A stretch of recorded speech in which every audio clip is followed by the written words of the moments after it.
Hello नमस्कार दोस्तों, जय श्री राम। कैसे हैं आप सब। आज हम बात करने वाले हैं कि कोई भी मटेरियल हमारे स्टोर में अवेलेबल है या नहीं है, ये किस तरीके से जाना जाए।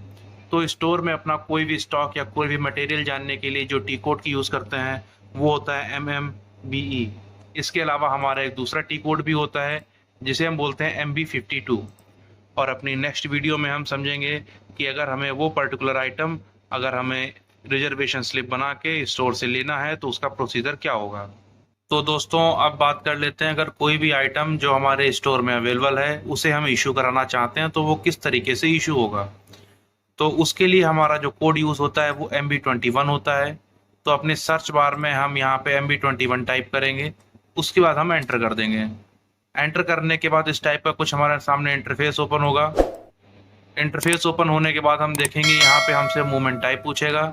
मूवमेंट टाइप करने के लिए हम यहाँ पे 201 टाइप करेंगे जो कि हमारा मटेरियल इशू के लिए यूज़ होता है। और 261 हमारा जो कॉन्ट्रैक्टर वर्कर्स होते हैं उनके लिए यूज़ होता है। 264 यूज़ होते हैं। 901 यूज़ होता है। ढेर सारे टी कोड्स यूज़ होते हैं, वो हमें आपको धीरे धीरे आगे अपनी नेक्स्ट वीडियोज़ में बताता रहूँगा। तो यहाँ पे मूवमेंट टाइप और प्लांट कोड एंटर करने के बाद हम इसे एंटर दबाएंगे तो इस टाइप का हमारे सामने कुछ एक इंटरफेस ओपन हो जाएगा। तो यहाँ पे जो GL अकाउंट हमें डालना होगा, GL अकाउंट हमारे प्लांट से मिलेगा हमें, जो कुछ भी हमारा GL अकाउंट होगा। उसका कॉस्ट सेंटर ये भी हमें प्लांट से मिलेगा। गुड रिसिपिएंट जिससे हम रिसीव कराना चाहते हैं, मान लीजिए हमारा कोई अजीत नाम का लड़का है, उसको मैं अपना गुड्स रिसीव कराना चाहता हूँ। और ये फंड सेंटर, फंड सेंटर में यहाँ पे सिंपली हमें एक बार क्लिक करके एंटर प्रेस करना होगा तो हमारा फंड सेंटर ऑटोमेटिक इस कॉस्ट सेंटर के अकॉर्डिंग उठा लेगा। अब हमारा मटेरियल, जो मटेरियल हम इशू कराना चाहते हैं उसका यहाँ पे हमें आइटम कोड डालना होगा। अगर आइटम कोड हमें याद नहीं है तो यहाँ पे हम सर्च बार में जाएंगे। सर्च बार में जाने के बाद हम फिर से मटेरियल डिस्क्रिप्शन डालेंगे।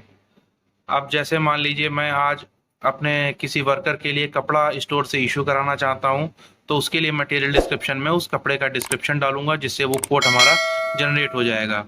तो हमारे प्लांट में जो कपड़ा है वो कॉटन क्लॉथ कटिंग के नाम से आता है, तो सबसे पहले हम CO डाल देंगे कॉटन के नाम पे। उसके बाद क्लॉथ के नाम पे CL डाल दिया मैंने और कटिंग के नाम पर CU। इन तीनों चीज़ों के बीच में ध्यान रखिएगा, स्टार हमें ज़रूर लगाना है। इस तरीके से देख लीजिए।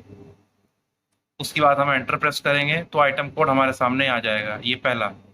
इस पर हम डबल क्लिक करेंगे। डबल क्लिक करने के बाद हम देखेंगे कि डायरेक्ट हमारा ये कोड जो है मटेरियल की जगह पे आ जाएगा।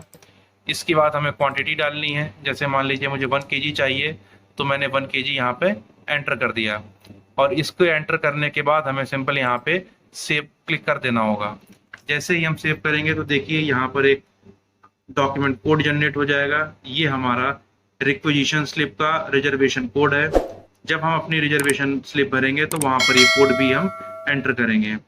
अब मान लीजिए हमने 1 kg की तो हमने कपड़े की पर्ची बना दी, बट कोई दूसरा आया, उसने कहा साहब हमें भी 2 kg की कपड़ा चाहिए, तो उसके लिए हमें इसको एडिट कर देना है। या फिर तो हम एडिट करें या नई पर्ची बनाएं, इट्स बेटर कि हम उसी को एडिट कर दें।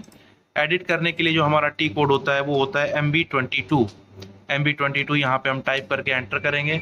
उसके बाद जो हमारा रिजर्वेशन नंबर वहाँ पे जो जनरेट हुआ था उसे हम यहाँ पे डाल देंगे। उसे डालने के बाद हम जैसे एंटर करेंगे तो हमारे सामने वही सारी चीज़ें सेम ओपन हो जाएंगी। तो यहाँ पर अगर हमें 2 kg करना है तो यहाँ पे हम 2 करके एंटर दबा देंगे, सेव कर देंगे। अगर हम सेव कर देंगे तो वही पर्ची अब 2 kg कपड़े के लिए हो जाएगी। अब मान लीजिए ये पर्ची मुझसे गलत बन गई थी, किसी को कपड़े की ज़रूरत नहीं है और अब कपड़ा लेने के लिए कोई नहीं जाएगा, तो हमें इस स्लिप को कैंसिल करना होगा, डिलीट करना होगा। तो उसके लिए देखिए यहाँ पर डी के नीचे आपको एक चेक बॉक्स दे रखा है। इस चेक बॉक्स पे एक बार टिक करना है, फिर इसे सेव कर देना है। तो ये हमारी जो पर्ची जो हमने स्लिप बनाई थी वो डिलीट हो चुकी है। दोबारा एंटर करके देखेंगे तो ये पर्ची अब डिलीटेड हो चुकी है। अब यहाँ पे हम कुछ भी एडिट भी नहीं कर सकते। तो दोस्तों ये तरीका था हमारा किसी भी मटेरियल को स्टोर में सर्च करने का, किसी भी मटेरियल को स्टोर से इशू कराने का।